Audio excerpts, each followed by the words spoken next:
Good morning students, मेरा नाम रेणुका दीवान है और पार्शियल डिफरेंशियल इक्वेशन का एक टॉपिक है जो बहुत इंपॉर्टेंट है, Lagrange's linear partial differential equation. उसका मैं पैटर्न 2 करा रही हूँ। पैटर्न 1 कंप्लीट हो चुका है जिसका मेरा लेक्चर नंबर 28 है और ये रहा मेरा क्वेश्चन बोर्ड में लिखा हुआ है। सॉल्व z ब्रैकेट में p minus q is equals to z square plus x plus y का स्क्वायर। इसको हमें सॉल्व करना है। तो सबसे पहले एग्जाम में लिख के नहीं आएगा कि इसको लैग्रांज से सॉल्व करना है। आप पहले आइडेंटिफाई करिए क्या ये लैग्रांज का है। अगर लैग्रांज का है तो लैग्रांज के प्रोसेस से हम इसको सॉल्व करेंगे। तो सबसे पहले आइडेंटिफिकेशन के लिए आप रफ वर्क में जाइए, रफ वर्क करिए। कॉपी के बैक साइड में RW लिखिए। z को मैंने अंदर इंटू किया तो zp minus zk is equals to this, then p is replaced by del z by del x, q is replaced by del z by del y। पहली condition, क्या ये पार्शियल डिफरेंशियल इक्वेशन है? Yes, it is partial differential equation because it contains partial derivative.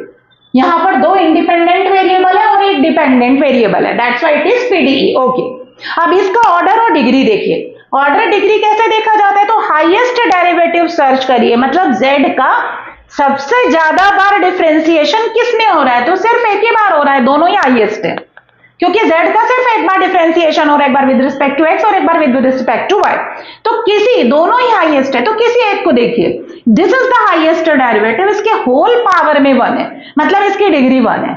अब order कैसे देखते हैं? तो जो डेल का जो पावर है वो उसका क्या होता है?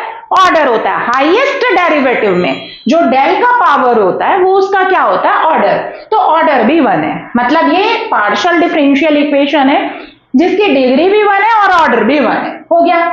अब इसको क्या करोगे, देखिए, क्या ये small p into capital P plus small q into capital Q is equals to capital R के फॉर्म में लिखा है? तो हाँ, small p into capital P plus small q into capital Q is equals to capital R के form में लिखा है। यस।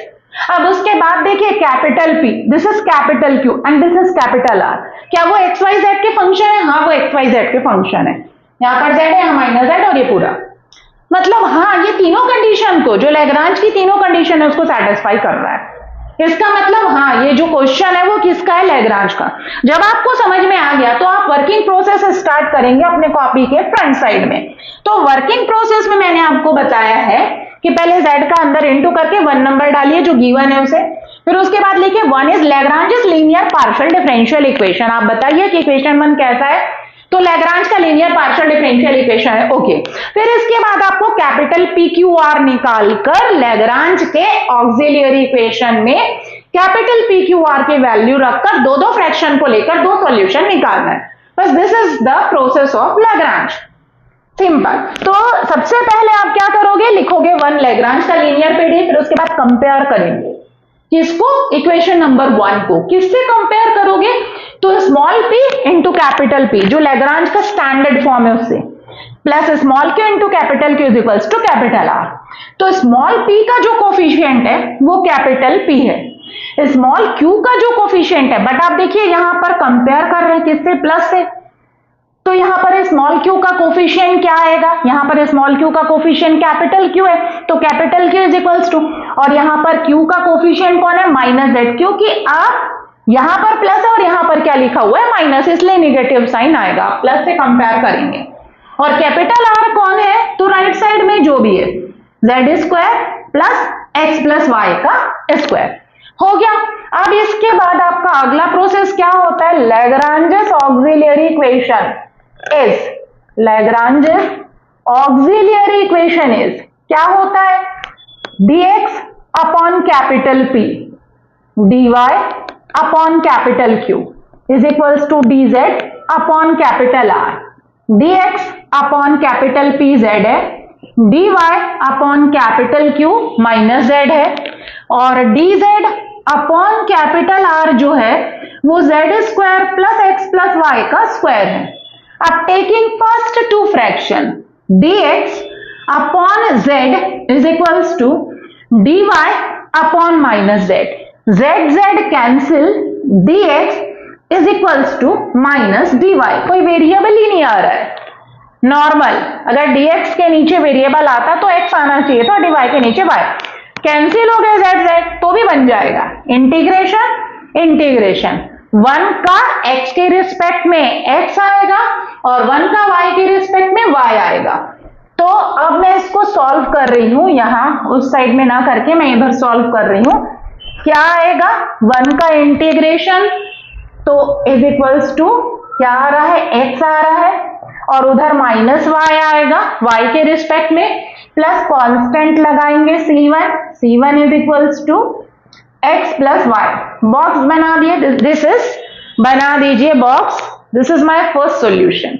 आप यहां तक भी निकालते हैं और 5 मार्क्स का क्वेश्चन आता है तो आपको 3 मार्क्स मिल जाएगा।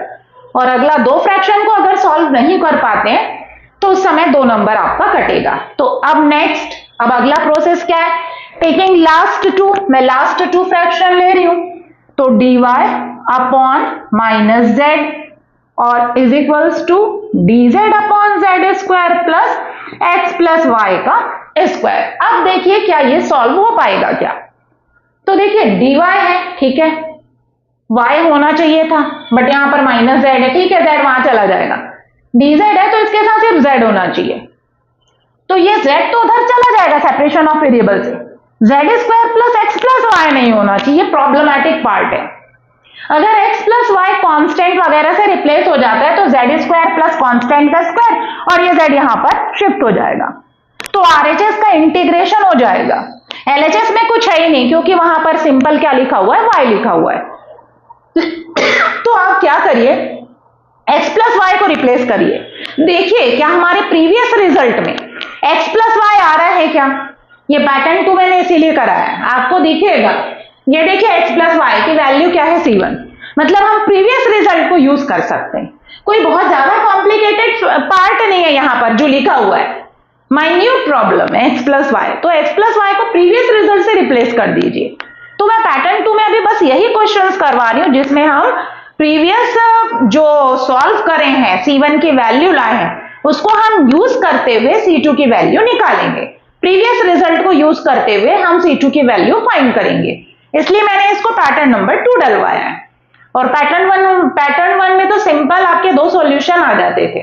तो अब हम क्या करेंगे, x प्लस वाई को रिप्लेस करेंगे, क्या हो जाएगा, dy is equals to minus z को मैं उधर ले गई और नीचे z square plus x plus y किससे रिप्लेस हो जाएगा, c1, तो c1 का स्क्वायर।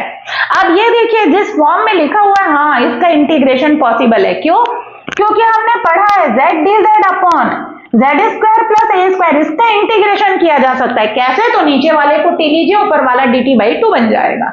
तो ये इसी फॉर्म में आ गया जिस फॉर्म में लिखा, इसका डेरिवेटिव प्रेजेंट है क्योंकि जेड स्क्वायर का ऊपर डेरिवेटिव है z, जो 2 तो नीचे आ जाएगा। दैट मीन्स हाँ इसको किससे बनाना पड़ेगा, सब्सटीट्यूशन मेथड से बनेगा। और LHS में तो dy है, dy का क्या हो जाएगा y, मतलब हाँ अब ये सॉल्व हो जाएगा।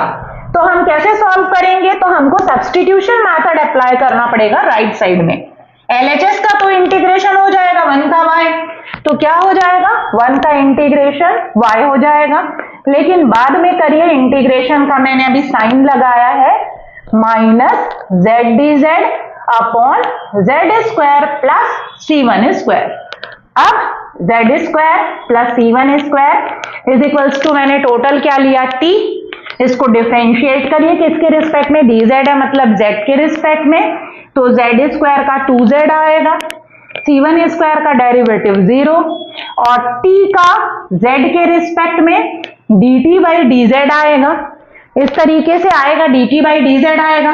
फिर उसके बाद dt/dz, dz को यहां ले जाइए, z dz is equals to dt upon 2, z dz इससे रिप्लेस हो जाएगा, तो वहां आप रिप्लेस करिए dy और इज इक्वल्स टू माइनस बाहर, z dz जो है वो dt अपॉन 2 से रिप्लेस हो जाएगा और नीचे वाला अपॉन में t, इस पूरे को मैंने t लिया है, z dz किससे रिप्लेस हो रहा है, dt/2 dy ये आपका as it is equals to -1/2 constant dt/t, ये आ गया आपका dt अपॉन t, ये आया, -1/2 कांस्टेंट को मैंने बाहर कर दिया।